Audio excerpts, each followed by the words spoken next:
Assalamualaikum warahmatullahi wabarakatuh. Alhamdulillah. Alhamdulillahillazi ja'ala al-quluba aw'iyatan lil iman wa zayyanaha bitibi dzakri wa husnil bayan. Wa ashhadu an la ilaha illallah wahdahu la syarikalah syahadatan tunirud durub fi zulmatiz zaman. Wa ashhadu anna Muhammadan abduhu wa rasuluh arsalahullahu rahmatan lil alamin wa qudwatan lis salikin wa misbahan lil muhtadin sallallahu alaihi wa ala alihi wa sahbihi wasallam tasliman katsiran. Rabbi shrah li sadri wa yassir li amri wa hlul 'uqdatam min lisani yafqahu qawli. Allahumma iftah alaina futuhal arifin bi rahmatika ya arhamar rahimin. Rabbana zidna ilman warzuqna fahman subhanaka la ilma lana illa ma 'allamtana innaka antal alimul hakim. Amma ba'du, tentunya tak lupa dan tentunya juga yang paling utama adalah kita senantiasa memanjatkan puja dan puji syukur kepada Allah Subhanahu wa taala, zat yang telah memberikan beribu-ribu kenikmatan kepada kita sampai kita tidak bisa menghitungnya. Dan mudah-mudahan kenikmatan yang sampai hari ini diberikan kepada kita bisa pergunakan untuk maksimal beribadah kepada Allah Subhanahu wa taala. Salawat dan salam semoga selalu tercurah limpahkan tentunya kepada junjungan kita, teladan kita, yakni Nabi besar Muhammad sallallahu alaihi wasallam, tentu kepada keluarga, para sahabat, para tabi'in, tabi'in dan mudah-mudahan kita selaku umatnya mendapatkan syafaatul uzma. Amin ya rabbal alamin.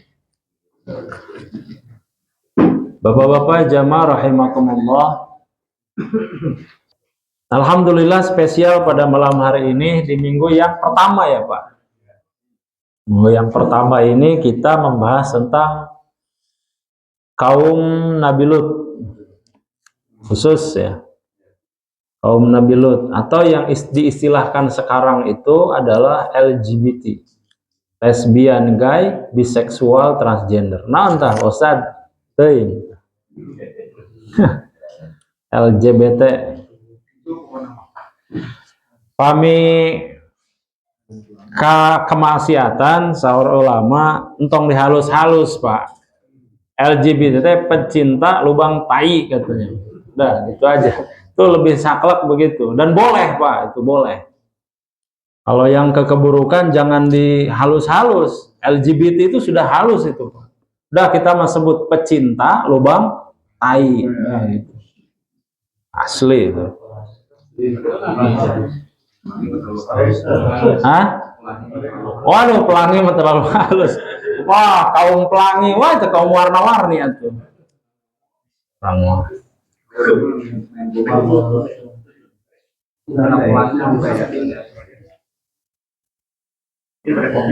Apa LGBT itu? LGBT itu ternyata akronim singkatan dari lesbian, gay, biseksual, transgender.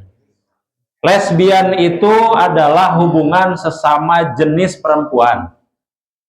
Ya. Gay itu adalah hubungan sesama jenis laki-laki atau disebut dengan homoseksual. Kalau biseksual dua-duana hayu, Pak. Nah, kadia hayu, kadia itu hayu. Karena batang hayu kanu kitu hayu. Kanu apem hayu-hayu dua-duana biseksual namina. Nah, ACDC saru. Apalan kaji ini? Karena urusan lubang mah apa sih kan namanya? Lubang buaya. Dan transgender itu ini bolak-balik ya. Yang perempuan ingin jadi laki-laki, yang laki-laki ingin jadi perempuan. Dan banyak sekarang kasusnya di Indonesia. Ya. Ditakdirkan sebagai laki-laki, tapi berubah, dipotong patah. Dan akhirnya ternyata menyesal kan. Kenapa saya dulu memotong? Padahal dulu kalau masih ada ya bisa berubah kapan saja. Transgender ini banyak sekarang apalagi sudah luar biasa media yang kita kenal sekarang itu di mana, Pak? Ayo apa terkenal di mana? Nah, kalau Korea itu Oplas, Pak. Ini yang dekat-dekat ke kita. Thailand, Pak. Thailand. Jadi KW super. Ini ya KW tos aya rupa pamegat tos aya. Sehingga istri begitu.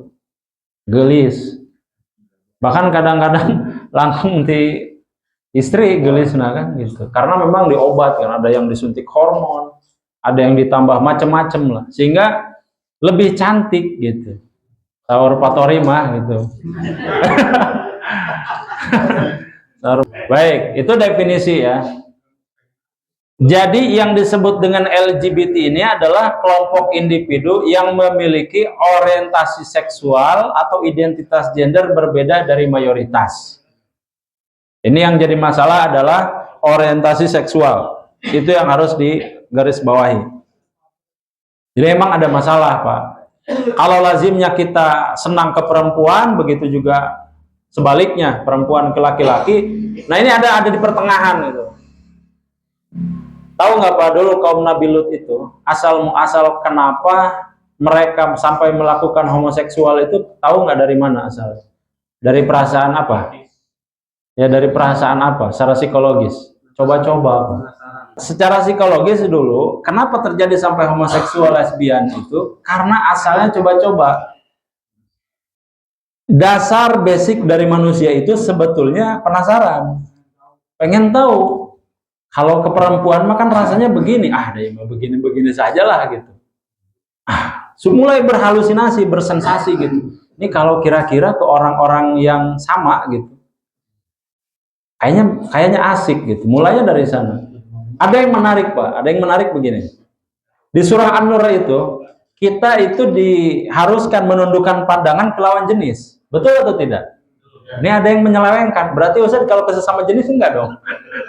Ayo, coba Bapak cek perintahnya. Itu penundukan pandangan ke sesama atau ke lawan? Nah, berarti saya ini nih, saya pelesetkan nih hukumnya. Berarti ke sesama jenis itu tidak haram, karena di situ dibahasnya ke sesama, ke lawan. Kalau ke sesama berarti aman dong. Di situ Pak pembenaran mereka. Nanti kita lanjut. Begitu Pak, begitu pemikirannya. Nah, di sini di pandangan Islam tentu saja ini kisah yang paling terkenal, muktabar dan umum yang kita tahu adalah dari kisahnya kaum Nabi Lut yang banyak dijelaskan di dalam surah Al-Qur'an, dalam surah Al-A'raf 80 sampai 84, Hud kemudian di 77 sampai 82. Ini tentang umat terdahulu yaitu Nabi Lut alaihi salam. Dan Nabi Lut itu Pak sejaman dengan Nabi apa? Ada yang tahu? Berhadiah Al-Masum satu, ya, sama Nabi Ibrahim alaihissalam. Nabi Ibrahim alaihissalam ini zaman ya. Adam, Idris, Nuh, Hud, Saleh, Ibrahim, Lut. Ibrahim, Lut, baru kemudian Ismail. Ibrahim, Lut, Ismail. Jadi ada sezaman Nabi Lut, Nabi Ismail itu sejaman dengan Nabi Ibrahim. Ibrahim, Nabi Ismail, Nabi Lut sejaman. Nah, di sini ulama sepakat bahwa lesbian atau gay, nah disebut dalam Al-Quran itu liwat atau sihok. Ini sangat dilarang, haram hukumnya. Liwat ya, liwat sana seliwat, liwat. Karena tuangan wae patorim. Liwat. Biseksual juga sama Pak, ini terlarang, haram juga. Makanya kalau kita nih umpama, amit-amit tapi kalau di Bumi Harapan mah ya, Kalau kita lihat ada perempuan dengan laki-laki yang bukan muhrim, yang kita tahu bahwa itu bukan suami istri, masuk misalnya ke rumah, pasti kita curiga kan? Curiga kita, oh ini suami istri sana sih ya. Pemisahan kan curiga, langsung lapor ke Pak RT tilu kan. Rebah ke Pak RT tilu. Ditinggal itu ternyata Pak RT ngintip heula ternyata. Beja-beja ka abi teh. Pami aya ningali kitu Pak, entong sosoranganan. Kadah tiluan. Aja. Orang anu terpercaya tak dina hukum fikih nage. Candak berarti Pak Haji Ence, Pak Juhri abdi. Kedah kita teh. Kami hoyong kuat gitu hukum. Tah umpama. Jadi kalau lawan jenis mah kita patut curiga, tapi cobian sesama jenis. Pak Aldi sareng Pak Tori duduaan di imah kosong aja tuh. Duduaan. Kan orang tetap curiga, Pak. Siga warek uka-uka kan.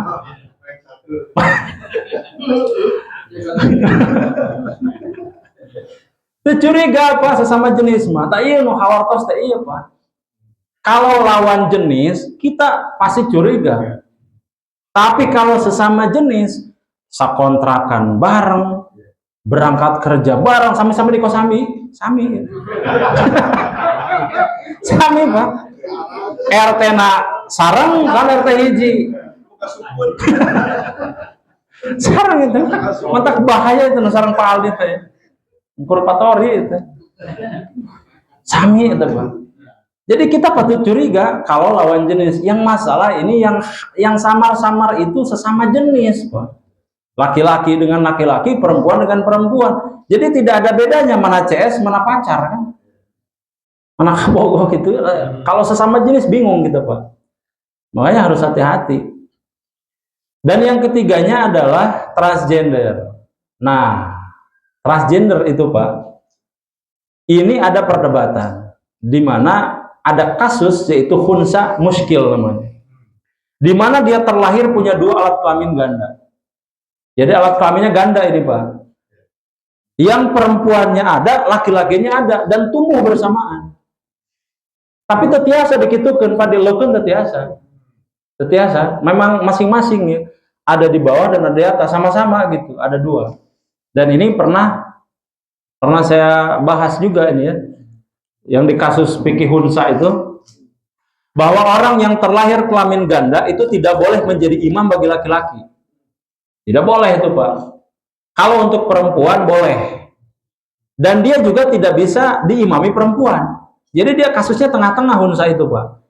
Hunsa kalau ada di soft, ya, misalkan ada di kalangan kita nih soft. Kalau kita ke belakang umpama perempuan, laki-laki perempuan bersatu ke belakang umpama, maka posisinya itu imam, kemudian orang normal, ya kan, kemudian anak kecil, kemudian hunsa, baru kesananya perempuan. Jadi adanya itu di belakang, paling belakang. Sehingga ini dalam hukum fikih, orang hunsa itu dia tidak bisa mengimami laki-laki, tidak bisa Pak. Tapi kalau untuk perempuan boleh, begitu. Kalau setelah operasi jadi sempurna baru boleh Pak. Makanya di sini dalam hukum fikih itu dibagi. Kalau itu memang dalam kondisi medis bermasalah, misalkan memang genetiknya, dia nanti kalau sekarang kan gampang ya, tinggal ini genetiknya ini kromosomnya ini lebih condong kemana gitu. Apakah ke perempuan atau laki-laki? Kasus yang kemarin ditetapkan oleh negara bahwa memang dia adalah seorang laki-laki karena kromosomnya lebih cocok kepada laki-laki, lebih condong ke sana. Maka yang perempuannya dioperasi ditutup, begitu Pak, ditutup tuh, sehingga full laki-laki, dan itu baru boleh, gitu. Selama itu tidak masih ngatung apakah perempuan atau laki-laki, maka selamanya hukumnya adalah tidak boleh mengimami laki-laki, gitu. Jadi pengecualian ya untuk transgender ya, pengecualian kalau memang kondisinya seperti kasus kemarin yang kita tahu di televisi, di media sosial, maka hukumnya boleh berubah. Tapi itu pun ditetapkan oleh negara. Ingat, negara itu berperan penting di sini.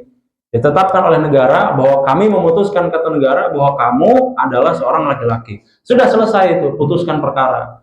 Dia dioperasi menjadi laki-laki dan hasilnya kesananya nanti laki-laki. Boleh menikah segala macam. Hukumnya jadi terkena laki-laki dalam agama, dalam syariat gitu. Tapi bagaimana Ustadz misalkan perasaan saya ini kok lebih condong ke perempuan? Punten. Payudaranya lebih seperti perempuan umpama. Terus dari sisi psikologisnya juga kayaknya condong ke keibuan gitu. Pas dicek rahimnya juga ada. Ya sudah, berarti ditetapkan sebagai perempuan. Udah, nanti negara hadir memutuskan untuk menjadi perempuan secara administratif gitu. Dan secara syariat nanti berarti dia adalah seorang perempuan.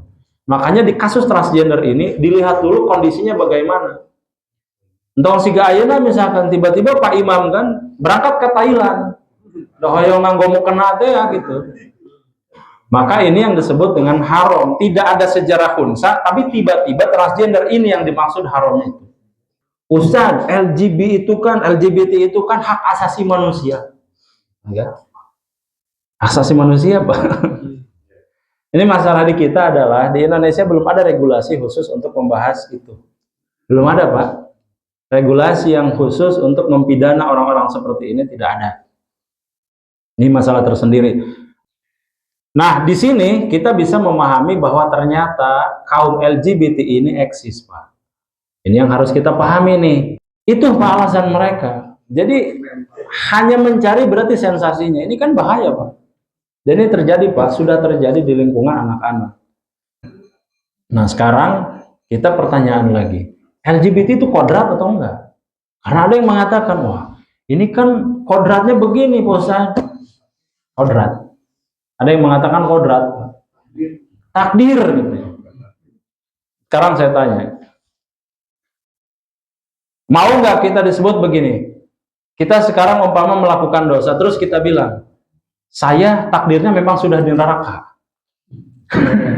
Takdir orang teh memang terus di neraka. Kira-kira kita berani nggak ngomong gitu, Pak?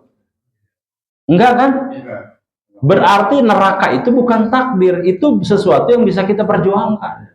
Kan begitu tuh logikanya. Berarti LGBT kalau sudah masuk ke maksiat itu bukan kodrat. Itu penyimpangan berarti. Karena tidak ada orang yang ditakdirkan ke neraka, Pak. Pahami, Ar-Rahman Ar-Rahimnya Allah terus di mana kalau semua ditakdirkan ke neraka? Begitu. Ini harus dipahami baik-baik. Tidak ada kodratnya kepada keburukan. Karena Allah Ar-Rahman Ar-Rahim. Berarti setiap orang itu kodratnya pada kebaikan. Nanti tergantung kita pilihan apa gitu. Dan untuk menjadi laki-laki perempuan sekarang itu manusia diberikan keleluasaan untuk memilih. Sekarang mau jadi perempuan gampang. Tinggal berangkat ke Thailand, ya kan? Atau perempuan laki-laki sama. Hoyong putih, ayeuna tiasa disuntik putih kan? Kolagen ini apalan? Apa? Kolagen segala macam ayeuna ya kan? Wah, semacam-macam disuntik hormon. Berangkat ke Korea, hoyong putih, hoyong siga saya dioperasi plastik. Wah, macam-macam ayeuna mah. Dan itu sudah sangat terbuka di era sekarang.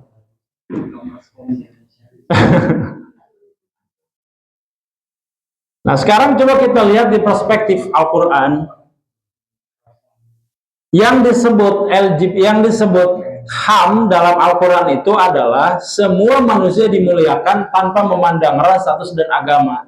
Ini di Quran surah Al-Isra ayat 70. Dan sungguh telah kami muliakan anak cucu Adam. Saya tanya sama bapak-bapak, anak cucu Adam itu termasuk Islam dan non-Muslim nggak? Iya, semua termasuk, Pak. Kita sesama Muslim, kita sesama manusia, itu tidak ada bedanya di dalam agama. Sama saja ada hukum toleransi. Dan ini berkaitan dengan kehidupan sosial secara umum, bukan dalam hal akidah. Itu yang harus dipahami dulu. Jadi hak asasi itu hanya sebatas itu gitu. Sekarang yang kedua, Al-Quran melarang juga tidak boleh saling membunuh kecuali dengan alasan yang benar. Dalam hadis Arba'in dikatakan ada 3 diperbolehkan untuk membunuh. Masih ingat nggak? Nafs binafs. Yang pertama adalah apabila seseorang membunuh, maka dia diperbolehkan dibunuh lagi. Dan ini disebut dengan hukum kisos. Di Arab Saudi masih ada. Ya, di kita tidak ada. Paling berapa tahun? 20 tahun penjara paling. Yang kedua adalah apabila seseorang sudah menikah lalu kemudian berzina, dirajam sampai meninggal. Tahu dirajam itu setengah badan dikubur, dilempari batu sampai meninggal. Itu dua. Yang ketiganya apa? Murtad. Apabila murtadnya itu dia mengganggu kaum muslimin. Kalau murtad-murtad saja ya silahkan saja. Itu urusan dia dengan Allah. Tapi yang jadi masalah adalah pada saat dia murtad lalu kemudian mengganggu kaum muslimin, bahkan membocorkan rahasia-rahasia kaum muslimin yang seharusnya tidak boleh. Maka orang seperti ini wajib dibunuh. Hanya 3 ini, Pak. Dan ini pun alasannya harus ketat. Ada saksi, ada segala macam yang harus ketat. Nah, sehingga haram membunuh jiwa secara tidak punya alasan. Kalau memang tidak ada alasan yang benar untuk membunuh, maka haram. 3 alasan ini. Itu hak asasi manusia dalam prinsip Islam. Sama saja berarti antara kaum muslimin dengan non-muslim. Sama saja. Kemudian apalagi? Dalam hadis riwayat Imam Bukhari dan Muslim, ini dalam khutbah Haji Wada, ya, Nabi SAW menyampaikan, ini hadis sahih. Sesungguhnya darahmu, hartamu, dan kehormatanmu adalah suci atas kalian seperti sucinya hari ini. Jadi pada saat itu dijelaskan bahwa tidak ada bedanya antara kita dengan orang lain. Karena kita ingin dihargai, berarti kita juga harus menghargai. Begitu kurang lebih. Kalau kita tidak ingin dibunuh, ya jangan membunuh. Kalau kita tidak ingin diganggu, ya jangan mengganggu. Sesederhana itu konsep hak asasi manusia dalam Islam. Nah, ini diselewengkan. Hak asasi manusia dalam pengertian penyelewengan ini yang seringkali digaungkan. Kadang-kadang HAM-HAM ini di atas hukum syariat. Ini kan bahaya. Jadi diprioritaskan HAM-nya dibanding dengan hukum syariat. Nah, sekarang kita bahas, Pak. Dalam ilmu Nahwu, ternyata kita bisa mempelajari lebih dalam surah Al-A'raf ayat 80 sampai 81. Dalam surah Al-A'raf ayat 80 sampai 81. A'udzubillahi minasyaitonirrajim. Bismillahirrahmanirrahim. Wa Lutan idz qala liqaumihi atatuna al-fahisyah. Wa Lutan, dan Nabi Lut, kami utus Nabi Lut. Idz qala liqaumihi, ingatlah ketika Nabi Lut berkata kepada kaumnya, atatunal fahisyah, mengapa kamu mengerjakan pekerjaan atau perbuatan keji? Al-fahisyah itu artinya keji, Pak. Ma sabaqakum biha min ahadin minal alamin, yang belum pernah dikerjakan oleh seorang pun di dunia ini sebelummu. Bayangkan, Pak, beribu-ribu tahun tidak pernah ada satu kaum yang berbuat seperti ini. Dari zaman Nabi Adam sampai kemudian ke zaman Nabi Lut, tidak pernah ada selama ribuan tahun, Pak. Sampai kemudian tiba-tiba ada kaum yang melencengnya luar biasa. Maka disebut di situ fahisyah, Pak. Fahisyah. Fahisyah itu disebut dengan perbuatan keji. Berarti ini sudah keterlaluan, Pak. Fahisyah itu sudah keterlaluan. Kalau kita menyebut begini, dan inna sholata tanha anil fahsya, nah itu fahsya. Itu kejinya masih umum, Pak. Tapi kalau fahisyah itu, wah itu sudah banyak itu. Fahsya.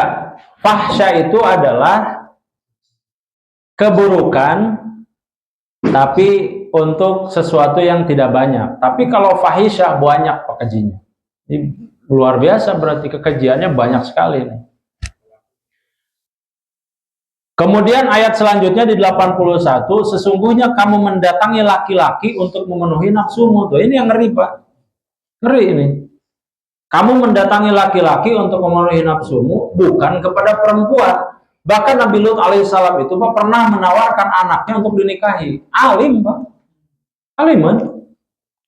Ini kan saya punya anak perempuan, ke kaumnya nih. Kalian kan laki-laki. Kebetulan Nabi Lut itu, Pak, itu diberikan Nabi itu diberikan rupawan ya, anugerah rupawan, kasep gitu. Ya, 11-12 orang Abdillah. Jadi memang diberikan kelebihan kasep gitu Pak. Sehingga orang-orang pada saat itu ketika melihat Nabi Lut itu, wah ya siga nama lejat ya. Siga nama ya mantap ya gitu. Jadi langsung gitu Pak, bergairah gitu langsung. Sampai kemudian diikuti ke rumahnya. Banyak itu Pak. Jadi memang Nabi Lut itu dikepung lah, diubar-ubar gitu. Karena orang yang belum tersentuh terjamah itu Nabi Lut dan kaumnya. Hanya itu, Nabi Lut dan kaumnya yang beriman. Mereka tidak tersentuh. Tapi yang lain itu sudah, wah sudah jadi santapan rohani. Sudah sehari-hari Pak seperti itu. Bahkan satu ketika Nabi Lut alaihissalam didatangi oleh sekelompok orang, kaum itu, kemudian ditawari oleh Nabi Lut. Kenapa sih kalian mendatangi laki-laki? Ini saya punya anak perempuan. Udah dinikahi saja silahkan. Laki-laki itu fitrahnya ke perempuan. Kata Nabi Lut begitu. Tapi kata mereka, enggak, kami tidak nafsu ke perempuan. Tidak nafsu Pak. Itu luar biasa. Berarti bentuk penyimpangan tertinggi itu. Kalau sudah tidak nafsu ke perempuan. Pak Ali ditawaran gitu Pak ya. Iya cina atau sarang anak gadis ABB. Siap. Ayo.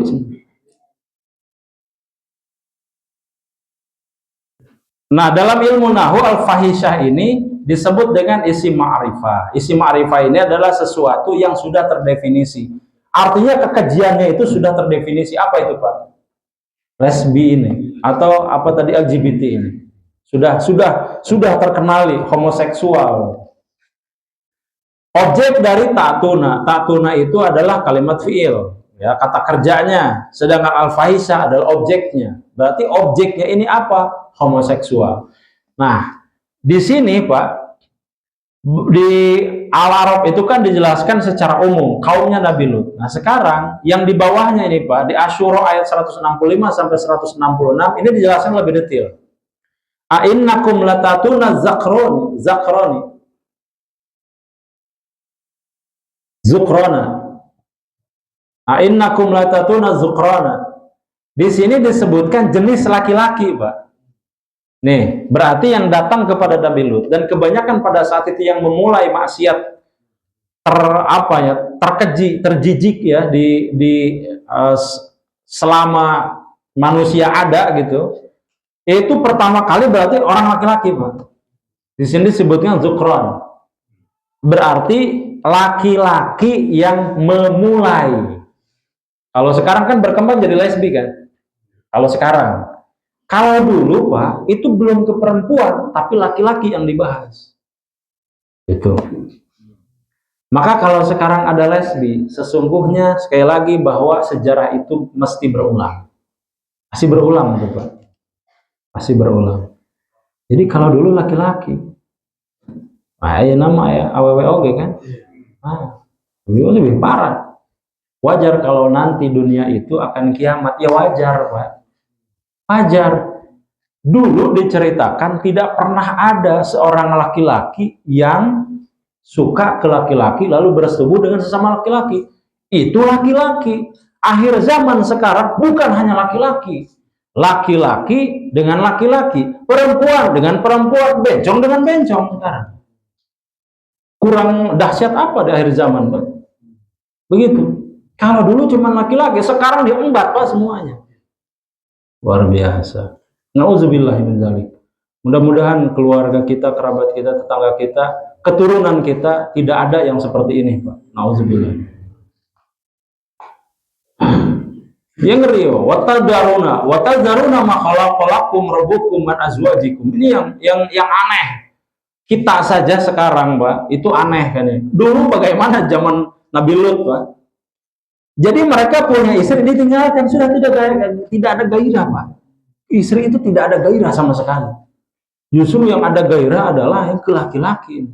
Kata Al-Quran, kata Allah dalam Al-Quran, kalian tinggalkan istri-istri kalian yang telah Allah ciptakan untuk kalian. Ditinggalkan istri-istrinya menuju laki-laki. Gila kan, Pak? Kemudian disebutkan bahwa kaum Nabi Lut itu adalah kaum yang melampaui batas. Sekarang saya tanya lagi ke bapak-bapak. Dulu kaum Nabi Lut adalah laki-laki dengan laki-laki. Sekarang ada laki-laki dengan laki-laki, perempuan dengan perempuan, tengah-tengah juga ada. Berarti akhir zaman ini lebih dahsyat nggak maksiatnya? Lebih dahsyat berarti, Pak. Makanya wajar, barangkali wajar kalau dalam satu kehidupan kita di akhir zaman ini fitnah di mana-mana. Fitnah itu artinya ujian, Pak. Sudah ujian kita itu ujian pemimpin negara, ya, dan orang-orang yang mengurusi kita, itu satu, jelas itu. Kemudian ada lagi ujian keluarga. Dulu mah barangkali tidak banyak, Pak. Atau kita kalau mendengar ada orang yang punten pisan. Misalkan yang hamil duluan itu orang lain, Pak. Dulu mah begitu. Yang kita dengar tuh orang lain jauh gitu, Pak. Jauh. Tapi sekarang, na'udzubillah, ada di lingkungan keluarga kita, kan. Itu berarti kan semakin mendekat, semakin dekat itu, Pak. Jadi sudah berbeda zaman sekarang, Pak. Sudah sangat jauh sekali. Kenalan di Facebook aja ujungnya ke sana, ya kan? Dalam ilmu nahwu, zukrana itu jamak muzakkar dari laki-laki. Jamak banyak, Pak. Jadi dulu itu berarti banyak dari kaum laki-laki. Ta'tuna nih yang menarik, Pak. Yang menarik di sini Allah Subhanahu wa taala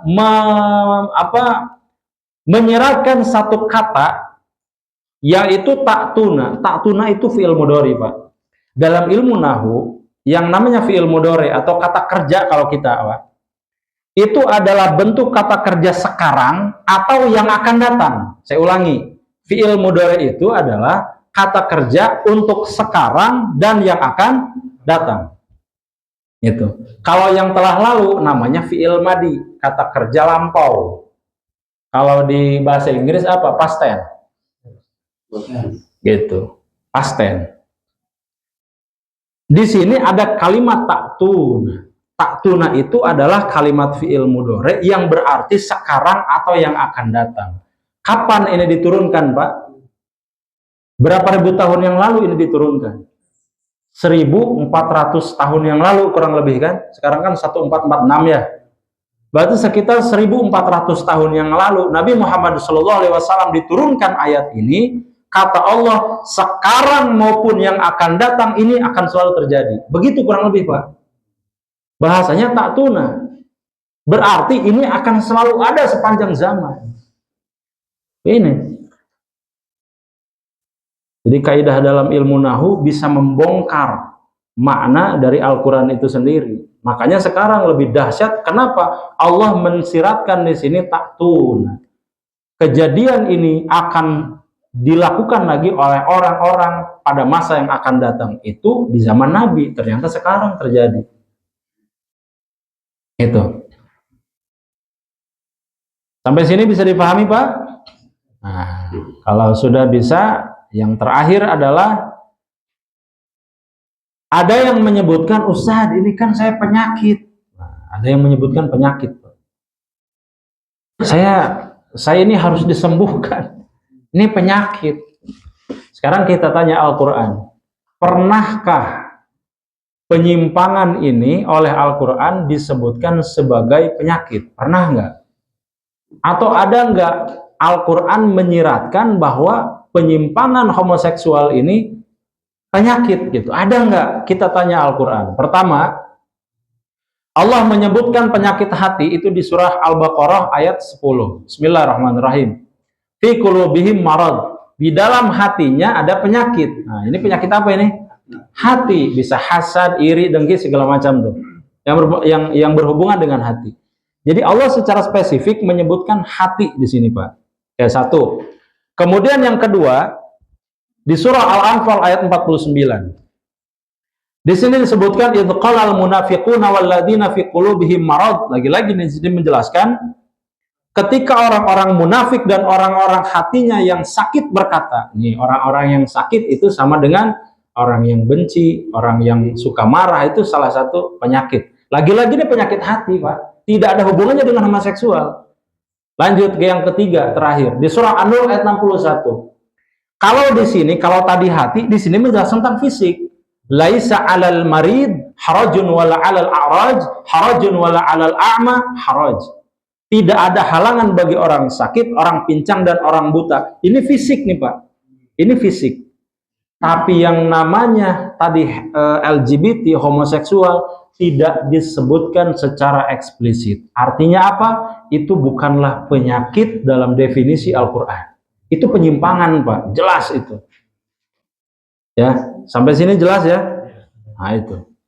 Rasa itu biasanya timbul kesenangan perempuan juga. Jadi dua, itu penyimpangan, Pak. Penyimpangan itu jangan nanti dari pergaulan. Fitrahnya itu pasti kelawan jenis, Pak. Pasti kelawan jenis kalau fitrah. Kalau sudah melenceng, itu justru penyimpangan.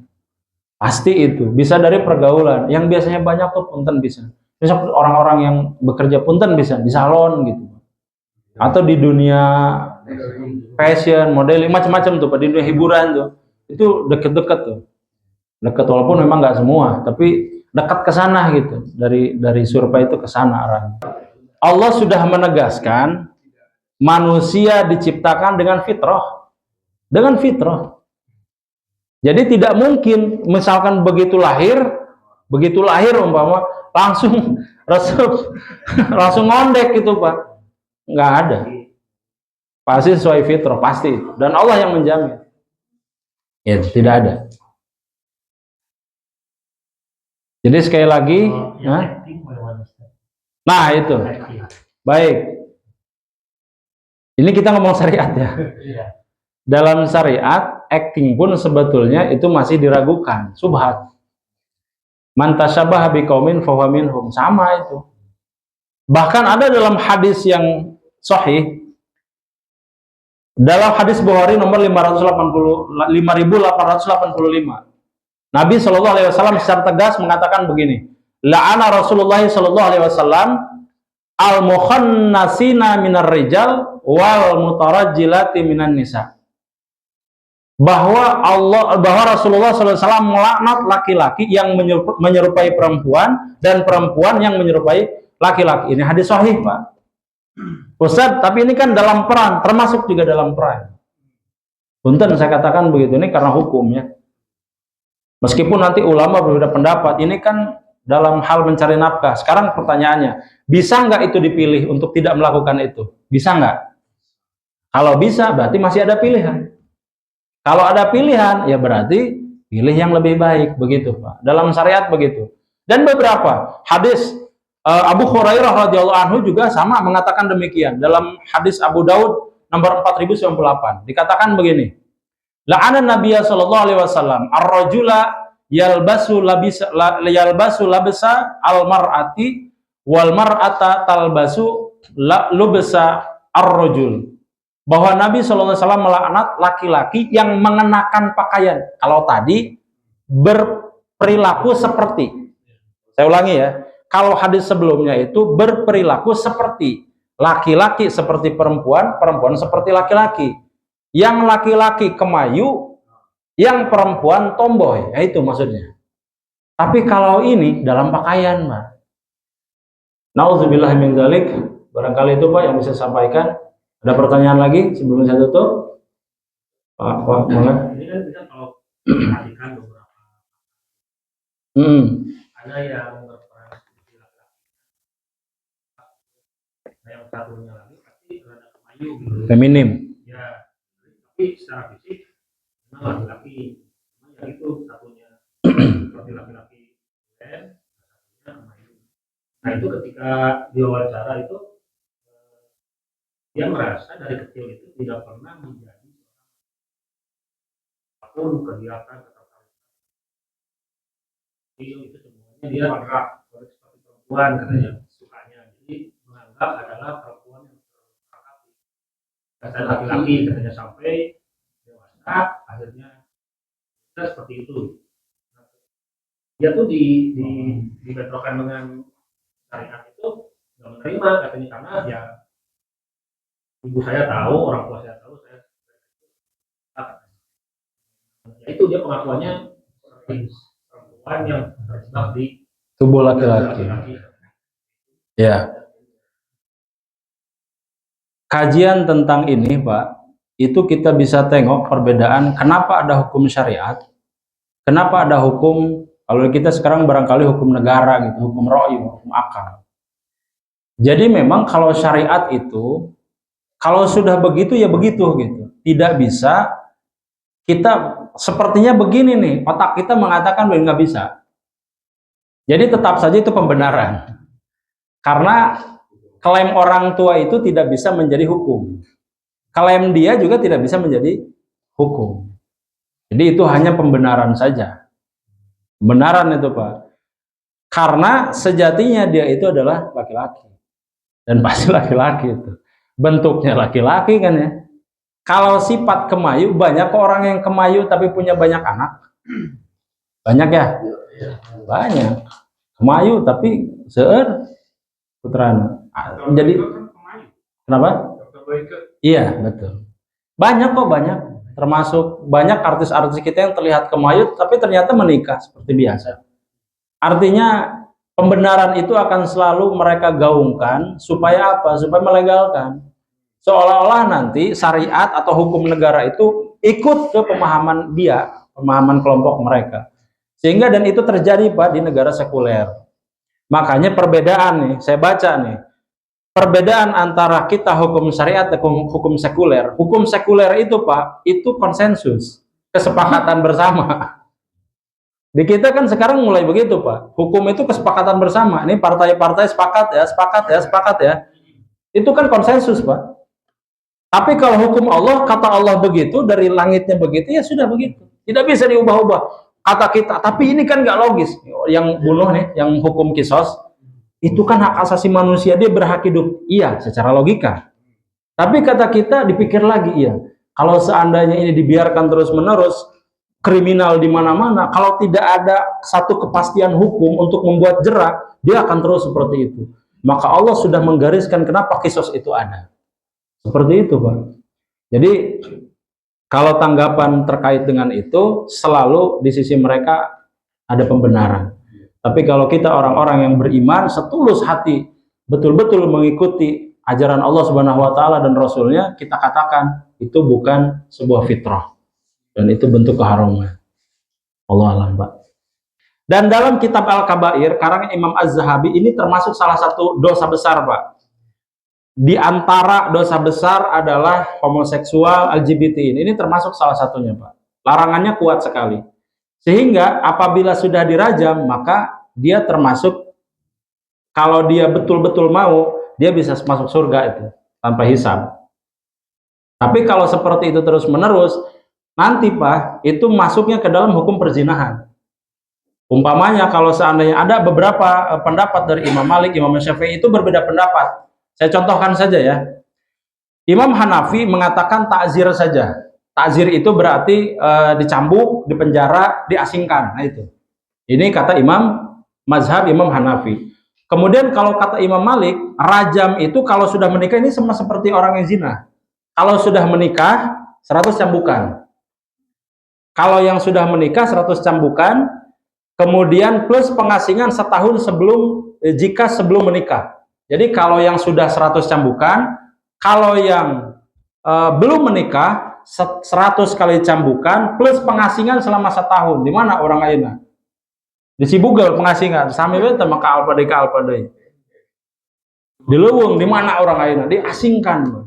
Kemudian kalau Imam Syafi'i itu termasuk ke dalam rajam bagi muhson 100 cambukan. Kalau yang sudah menikah 100 cambukan, kalau yang belum, maaf, ulangi, rajam itu sampai meninggal, seperti zina ya, sampai meninggal orang yang sudah menikah. Kalau yang belum menikah 100 cambukan.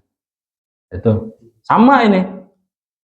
Dan yang lebih parah itu Imam Hambali. Beliau mengatakan hukuman mati, nggak ada cara lain, hukuman mati. Dari keempat imam ini, tapi secara garis besar ini termasuk ke dalam dosa besar. Itu intinya. Jadi mudah-mudahan kita semua tidak ada yang menjadi LGBT. Oh, ya, enggak. Kalau kita penyakit gaduh asam urat, ya kan, migrain, nyeri huntu, tah. Ayah dokter nak, dokter gigi, ayah dokter umum, dokter apalah gitu ya, dokter penyakit dalam. Ada kalau fisik. Kalau hati bagaimana, Ustadz? Hati itu hanya bisa diobati dengan yang kira-kira muatannya bukan materi, tapi harus imateri lagi, yaitu apa? Ngaji, kajian seperti ini. Sekarang siapa yang mau mengingatkan kita ini, Pak? Termasuk saya pribadi nih yang paling banyak dosa di sini. Siapa yang bisa mengingatkan diri kita sendiri kalau bukan di pengajian? Seharian misalnya ada kita yang bekerja, emang di pekerjaan kita dengarkan tausiah? Kan enggak kan? Bayangkan dalam satu hari berapa kali kita mendengarkan tausiah? Dalam satu minggu berapa kali? Dalam satu bulan berapa kali? Dalam satu tahun berapa kali? Maka hati kita ini seperti ibarat, kalau kata Imam Al-Ghazali, Pak, hati kita itu semakin lama kita berbuat dosa, itu seperti kaca yang semakin lama terkena debu. Lambat laun makin hitam, makin pekat, cahaya tidak bisa masuk. Kalau sudah seperti ini, orang yang seperti ini dinasehati malah ambel. Ah, hayu ke masjid, ngajak-ngajak orang, sok suci mana ini?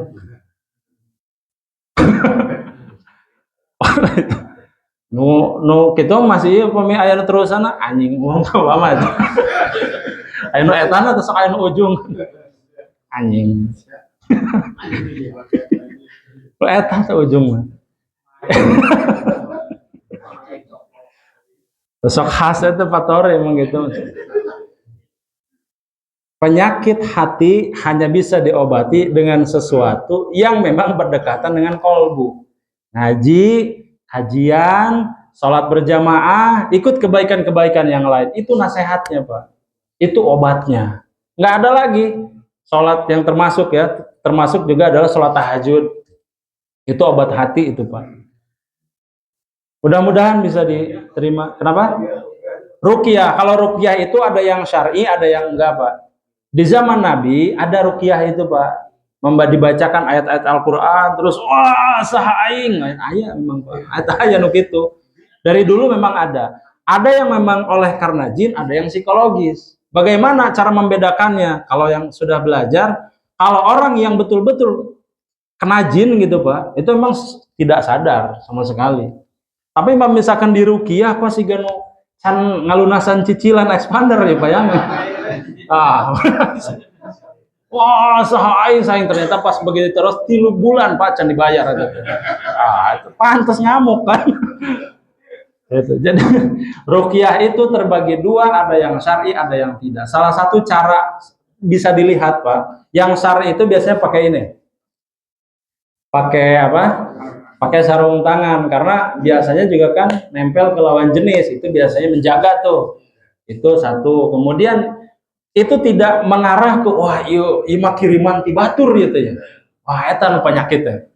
Kiriman ti anu tetangga sebelah ya nu RT hiji nu gaduh anggur umpamanya mah. Laju kadinya bebas sok eta mah. Itu tidak boleh. Nah, kalau yang syar'i mah sudah selesai ruqyah, sudah. Mau kasarnya, mau ada jinnya, mau enggak ya sudah. Mendengarkan saja sudah pahala gitu. Untung dicari-cari, wah ya kieu ya. Ada, Pak, ada. Ruqyah yang berbentuk seperti itu, seperti sari ternyata dukun. Seueur, Pak. Seueur. Mantap orang teh kedah selektif.